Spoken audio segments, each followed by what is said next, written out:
Shalom, selamat bertemu lagi saudara-saudara yang saya kasihi di dalam Tuhan Yesus Kristus. Saat ini kita akan kembali dalam program pembelajaran Alkitab kita yang kali ini kita akan belajar tentang pelangi atau lebih tepatnya asal mula pelangi yang akan kita pelajari dari kitab Kejadian pasal 9 ayat 1 sampai ayat yang ke-17. Pelangi sebagai tanda perjanjian damai antara Allah dan manusia dan segala makhluk hidup yang ada di muka bumi ini. Nah, seperti ada lagu Pelangi-Pelangi ya dulu ya. Waktu saya sejak masih SD saya sudah belajar lagu itu. Pelangi-pelangi alangkah indahmu, merah, kuning, hijau di langit yang biru. Nah, kalau dalam lagu itu hanya ada merah, kuning, hijau di langit yang biru. Nah, sebenarnya warna pelangi itu ada 7 warna. Meiji kuhibiniu.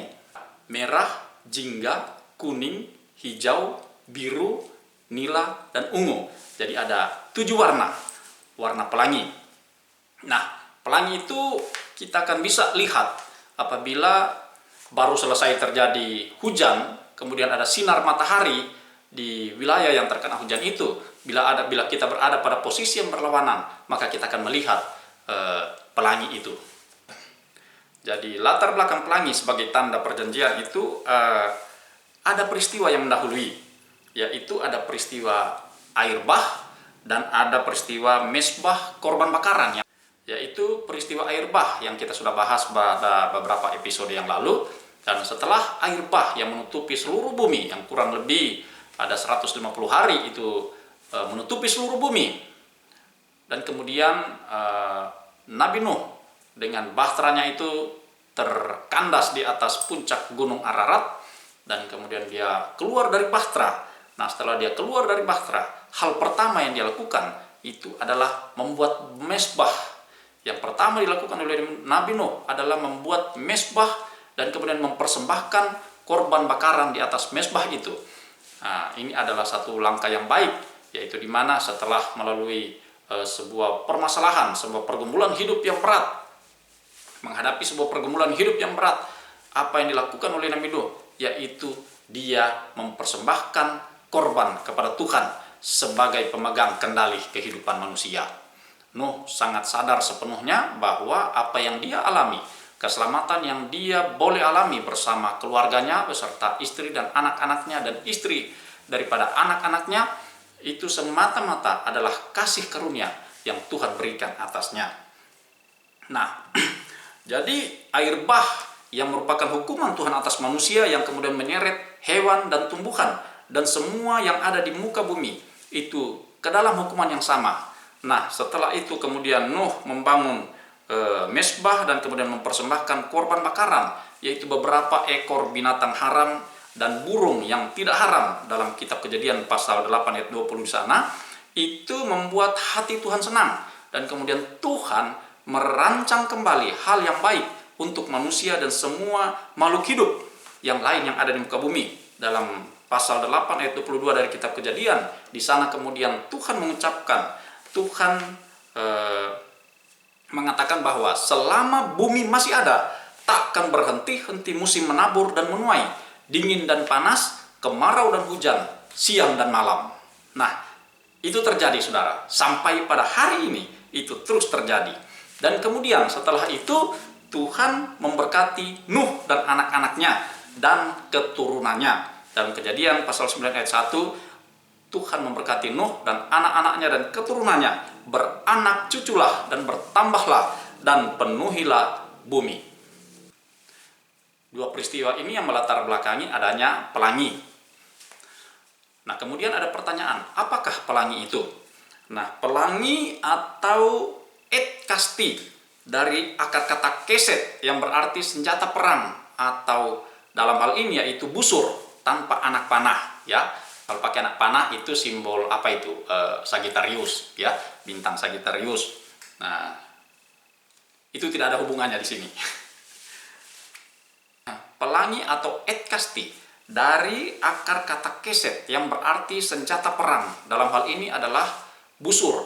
Nah, zaman dulu senjata perang itu busur yang menggunakan anak panah. Itu dalam cerita horoskop atau perbintangan itu ada simbol Sagittarius ya, memegang anak panah.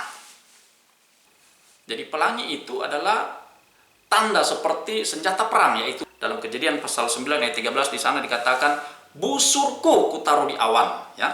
Itu kata Tuhan, busurku kutaruh di awan, supaya itu menjadi tanda perjanjian antara aku, yaitu antara Tuhan dan bumi.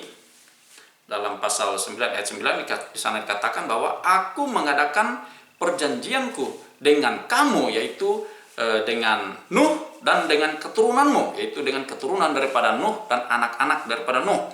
Perjanjian yang bersifat tak bersyarat dan sepenuhnya adalah anugerah daripada Allah sendiri.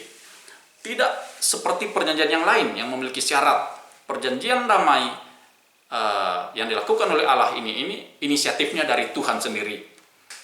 Perjanjian damai ini berlaku turun-temurun, berarti tidak berakhir.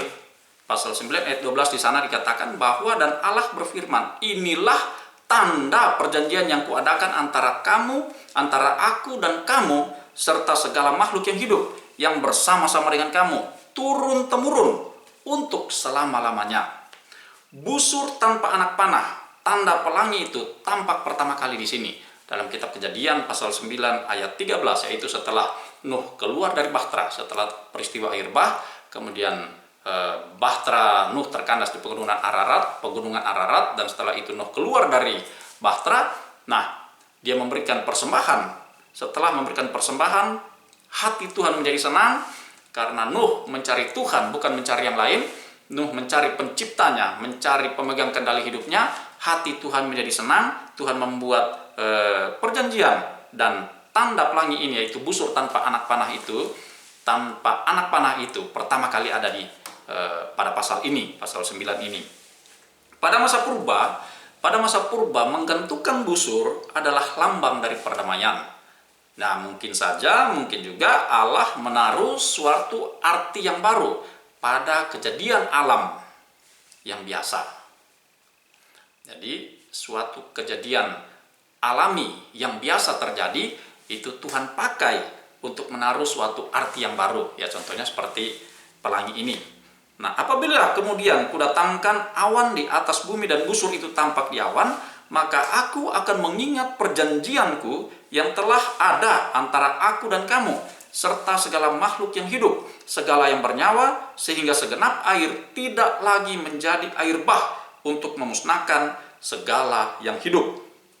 Aku akan mengingat busur pelangi tersebut adalah suatu tanda bagi Allah dan manusia, supaya barang alami yang melambangkan fakta bahwa Allah tidak lupa. Ya. Jadi pelangi itu suatu barang alami yang melambangkan fakta bahwa Allah itu tidak lupa akan perjanjiannya. Nah, air tidak lagi menjadi air bah untuk memusnahkan segala yang hidup. Tidak berarti bahwa tak ada lagi banjir sama sekali. Ya, beberapa waktu yang lalu terjadi banjir ya di beberapa daerah di Pulau Jawa, di Kalimantan, di Sulawesi, di Manado itu terjadi banjir yang mengakibatkan korban jiwa dan korban harta benda. Namun melalui perjanjian ini tidak akan ada lagi banjir sedunia yang akan memusnahkan manusia seluruhnya dan penghuni bumi. Jadi perjanjian ini, kalau kita melihat ada pelangi, itu artinya bahwa tidak akan terjadi lagi air bah seperti yang dulu terjadi pada zaman Nuh. Nah, kemudian apa isi dari perjanjian damai itu? Nah, tentunya ada isi dari perjanjian, namanya ada perjanjian, ada isi dari perjanjian itu. Jadi isi perjanjiannya adalah yang pertama, hubungan manusia dengan binatang berubah. Yang kedua, aturan soal makanan itu ditambah. Dan yang ketiga, aturan soal nyawa itu diberlakukan. Nah, jadi hubungan manusia dengan binatang itu berubah pada awal setelah air bah terjadi, maka ini adalah awal kedua bagi manusia di muka bumi. Karena menurut catatan dari kitab Kejadian ini, setelah air bah itu, penduduk bumi itu hanya berjumlah 8 orang. Yaitu Nabi Nuh, istri daripada Nabi Nuh, kemudian 3 orang anaknya, kemudian 3 orang menantunya, yaitu istri dari anak-anaknya. Jadi penduduk bumi pada waktu itu hanya tersisa 8 orang. Nah, kehidupan mereka ini merupakan awal kedua bagi manusia di muka bumi. Kalau dulu di Taman Eden itu 2 orang penduduk bumi, maka sekarang setelah air bah itu ada 8 orang penduduk bumi. Nah, saudara, dosa telah menyebabkan suatu perubahan dalam perintah tersebut. Waktu Tuhan memberi perintah di Taman Eden, ada perintah, ada kata-kata mengatakan taklukkanlah dan berkuasalah. Nah, dalam isi dari perjanjian Tuhan dengan Nabi Nuh itu tidak ada lagi. Tetapi yang ada adalah dalam pasal 9 ayat 2 di sana dikatakan bahwa akan takut dan akan gentar kepadamu segala binatang di bumi dan segala burung di udara, segala yang bergerak di muka bumi dan segala ikan di laut. Itu semuanya akan takut dan gentar kepada Nuh dan kepada keturunannya. Hubungan yang baru dengan binatang, tidak ada lagi damai dan persahabatan seperti di Taman Eden. Suasana damai bersahabat antara manusia dan semua makhluk hidup seperti dalam Yesaya pasal 11 ayat 6 sampai ayat 8. Di sana dikatakan bahwa serigala akan tinggal bersama domba, macan tutul akan berbaring di samping kambing, anak lembu dan anak singa akan makan rumput bersama-sama, dan seorang anak kecil akan menggiringnya.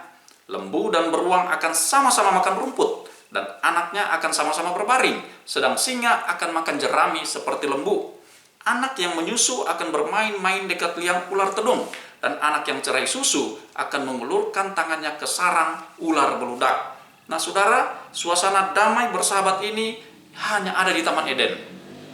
Kalau saudara mau uji sendiri, saudara bisa nonton di televisi dalam program tentang dunia binatang, ya, tentang dunia binatang dan sebagainya. Di sana ada saling membunuh terjadi, suasana damai tidak ada lagi. Nah, kalaupun kita hari-hari ini, misalnya kalau kita berjumpa dengan ular, kita berjalan di hutan atau di ladang kemudian jumpa ular, tidak ada lagi perdamaian antara manusia dengan ular. Tetapi yang ada adalah permusuhan. Ya, paling tidak kita akan kaget, lari, dan lain sebagainya. Kemudian yang kedua, aturan soal makanan ditambah. Dalam pasal 9 ayat 3 di sana dikatakan bahwa segala yang bergerak, yang hidup, akan menjadi makananmu. Manusia itu aslinya di Taman Eden itu aslinya itu adalah pemakan sayuran atau herbivora, ya. Dan sejak zaman Nuh keluar dari bahtera, manusia baru menjadi omnivora, ya. Omnivora itu pemakan segala. Jadi apa saja dia makan, tidak ada yang haram, tidak ada haram atau tidak haram, semua bisa dimakan kecuali dalam hal korban. Nah, semua, kalau cerita-cerita biasanya bilang semua yang berkaki 4 kecuali meja dan kursi itu tidak bisa dimakan. Nah, kemudian yang ketiga yaitu aturan soal nyawa diberlakukan. Nah, ini pasal 9 ayat 4.